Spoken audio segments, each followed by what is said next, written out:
নমস্কাৰ শ্ৰদ্ধেয় ৰাইজ কেইটামান কথা ৰাইজৰ আগত মুকলি কৰি দিয়াৰ কাৰণে কথা কোৱাৰ কাৰণে আহিলো যোৱা কিছুদিন ধৰি আমাৰ মৰমৰ জুবিনৰ ঘটনাটোৰ পাছত চাৰিপিনে বিৰাট ৰাইজ দুখত নিয়মান হৈছে আমাৰো কাৰণে আমাৰ বুকুৰ আপোন মোৰ অতি একেলগৰ ফিলচফাৰ ফ্ৰেণ্ড গাইড মানুহজনৰ ঢুকোৱাৰ পাছত আমি খুব নিয়মান অৱস্থাত আছো আৰু কিছুমান কথা ক'বলৈ ওলাই আহিছো কাৰণ ইমান বেছি ভুৱা কিছুমান কেম্পেইন হোৱাৰ কাৰণে আমি কথাখিনি ক'ব চেষ্টা কৰিছো শ্ৰদ্ধেয় ৰাইজ মই গুৱাহাটীলৈ যোৱাৰ কথা আছিলে আজি কিন্তু ইমানেই বেছি মোলৈ মেছেজ আহিছে আহিলে মাৰিম কাটিম প্ৰায় কেইবা হাজাৰ মেছেজ আহিছে যে গুৱাহাটীলৈ গ'লে কাটিম বুলি সেই প্ৰেক্ষাপটত যাব পৰা নাই সেই সময়ত খুব মন আছিলে গৰিমাৰ ওচৰত থিয় দিয়া মোৰ পৰিয়ালৰ নিচিনা মোৰ ভগ্নী গৰিমা বা দলটোৰ লগত এই ঘটনাটোৰ পিছত থিয় দিব পৰা নাই কিন্তু কিয় পৰা নাই ৰাইজ গম পাইছে কাৰণ আমাক থ্ৰেটনিং কৰা হৈছে কিন্তু আচলতে জুবিন গাৰ্গক মৃত্যুত আমি দুখী নেকি এই কথাখিনি খুব কিছুদিন ধৰি ছ'চিয়েল মিডিয়াত কিছুমান ব্যক্তিয়ে টিআৰপিৰ আশাত মামাকে দুখী সজাই কেংগেৰু কাউট পাতি যে নিজৰ ডিগ্ৰী দিলে কিন্তু আচলতে কথাটো কি জুবিন গাৰ্গক আমি কিয় মাতি আনিছো শ্ৰদ্ধা ৰাইজ আমি যেটো নৰ্থ ইষ্ট ফেষ্টিভেল ডিল কৰোঁ সেইটো উত্তৰ পূবৰ বিভিন্ন সংস্কৃতি বা খাদ্য বা পৰ্যটনৰ প্ৰসাৰ কৰা হয় প্ৰথম 2013 চনত পাতোতে আমি জুবিন গাৰ্গৰ লগতে কথা পাতিছিলো তেখেতেই আমাক ব্ৰেণ্ড এম্বাছাডৰ হিচাপে গাইড কৰিছে যে মই সংপৃক্ত থাকিম অনুষ্ঠানটো আমি একেলগে কৰিম টিভিত বা বিভিন্ন মিডিয়াত তেওঁ বহুবাৰ কৈছে যে শ্যামকানুৰ সৈতে মিলি আমি নৰ্থ ইষ্ট ফেষ্টিভেল পাতো দিল্লীত বা বিশ্বৰ বিভিন্ন ঠাইত তেওঁ নিজে ইয়াত সংপৃক্ত আছে বুলি বহু ভিডিঅ' আছে মই আপোনালোকক জনাম দেখুৱাম এই ব্যক্তিজন আমি যেতিয়া বাহিৰত অনুষ্ঠান য'তে কৰোঁ আমি তেখেতৰ পৰা আলোচনা কৰোঁ আৰু যিহেতু আমাৰ ব্ৰাণ্ড এম্বাছাডৰ আৰু যেতিয়া আমি বিদেশত কৰিলোঁ দুইবাৰ তেওঁ বেংককত গৈছিলে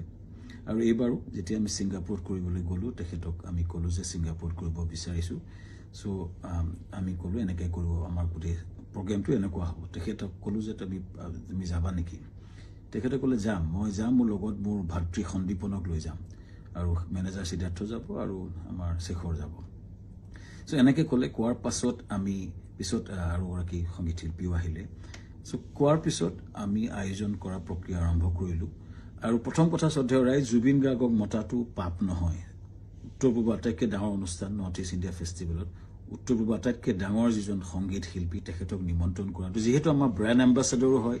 আমাৰ লগত সংপৃক্ত হয়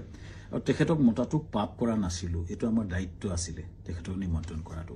তেখেত কিয় 17 তাৰিখে আহিলে এইটো প্ৰশ্ন হৈছে তাৰ আগতে সুস্থ দেহাৰে আহিছে বুলি বহুতে লিখিছে কিন্তু তাৰ দুদিনমান আগতে তেখেতে আমাৰ 7 ছেপ্টেম্বৰত মুম্বাইত তেওঁ খুব ধুনীয়া পাৰফৰ্মেঞ্চ কৰিছে মুম্বাইত আৰু তেখেতে 1 তাৰিখে নে 3 তাৰিখে দিল্লীত তেখেতে পূজাত এটা অনুষ্ঠান কৰাৰ কথা আছিল সম্পূৰ্ণ কনচাৰ্ট বা মিউজিকেল প্ৰগ্ৰেম কৰাৰ কথা আছিল কেইবাটাও প্ৰগ্ৰেম তেওঁ লাইন হৈছে তেখেতে প্ৰগ্ৰেম কৰি আছিলে চ' গতিকে সুস্থ দেহাৰে আমি অনাটো আমাক এটা অতি ভুল দোষাৰোপ কৰা হৈছে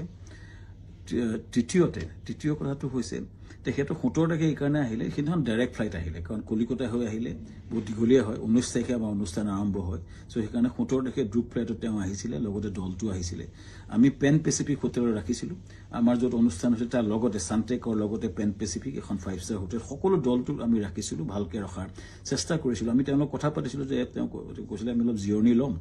আৰু 19 তাৰিখে তেওঁ আৰম্ভণি অনুষ্ঠানত তেওঁ থাকিব আৰু 20 তাৰিখে তেওঁ দুটামান গান গাব ভূপেন হাজৰিকাৰ এটা ট্ৰিবিউট দিব এইটো আলোচনা আমাৰ হৈছিলে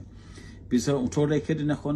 19 তাৰিখে আমাৰ অনুষ্ঠান আছিলে 18 তাৰিখৰ দিনাখন আমি তেখেতক খবৰ কৰি তেওঁ শুই আছিলে আমাৰ বহুত বিভিন্ন উত্তৰ পূৰ্বৰ মানুহ আছিলে তেওঁৰ লগত তেওঁ ভায়েক আছিলে আৰু তেওঁ সিদ্ধাৰ্থ আছিলে মেনেজাৰ আৰু দল আছিলে 19 তাৰিখৰ দিনা ঘটনাটো ঘটিলে যেতিয়া আমাৰ সেইদিনাখন উত্তৰ পূৰ্বৰ বিভিন্ন মন্ত্ৰী বিষয়াৰ লগত আমাৰ এখন মিটিং চলি আছিলে উদ্যমীসকলৰ লগত ছিংগাপুৰৰ মিটিং চলি আছিলে যাতে আমি ৰাতিপুৱাই গৈছিলোঁ তেতিয়াই এই জাহাজৰ ঘটনাটোৰ কথা মোক সিদ্ধাৰ্থ শৰ্মাই ফোন কৰিছিলে 3:30 বজাত আমাৰ মিটিং আৰম্ভ হৈছিলে 12:30 বজাত চ' 11:30 মানতে মই চাংগ্ৰিলা হোটেলত গৈছিলোঁ আৰু তাত 3:30 বজাত আমি গম পাইছিলোঁ যে এনেকুৱা ঘটনা এটা ঘটিছে সিদ্ধাৰ্থ ফোন কৰিছিলে ক'ত ঘটিছে কেনেকৈ ঘটিছে আমি একো গম পোৱা নাছিলোঁ লগে লগে বহুখিনি তাকে লৈ বহুত ফোন আহিছিল কিন্তু মই উত্তৰ দিব পৰা নাছিলোঁ আচলতে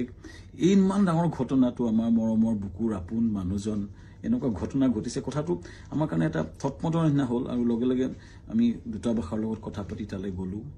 আৰু ঘটনাটো হ'ল আৰু এই ঘটনাটোৱে সকলোকে মুখৰে মাত নাইকিয়া কৰিলে আৰু গম পাই লগে আমাৰ অনুষ্ঠানটো বাতিল কৰা বুলি আমাৰ হাই কমিছনে নিজস্বভাৱে ঘোষণা কৰিলে আৰু অনুষ্ঠান তাতে বাতিল কৰা হ'ল তাৰ পিছতো কোনোবাই উলিয়াইছে আমি প্ৰগ্ৰেম কৰি আছিলোঁ বুলি কিন্তু আচলতে আমাৰ ভাৰতৰ ৰাষ্ট্ৰদূতে এইটো ডিক্লেয়াৰ কৰিছিলে অনুষ্ঠানটো সম্পূৰ্ণ বাতিল কৰা হৈছিলে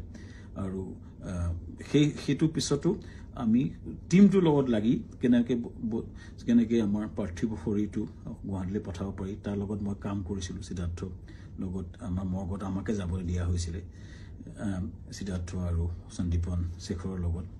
আৰু তাৰপিছতে কেম্পেইনটা আৰম্ভ হ'ল আমাৰ বিপক্ষে সেইদিনা